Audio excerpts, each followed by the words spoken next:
يا سيدي فكيف لي وأنا عبدك الضعيف الذليل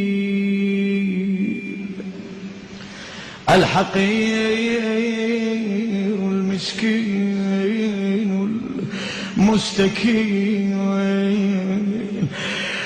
يا إلهي وربي وسيدي ومولاي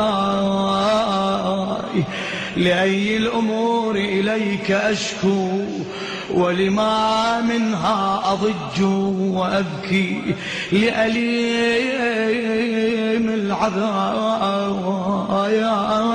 وشدته أم لطول البلاء ومدته. Likey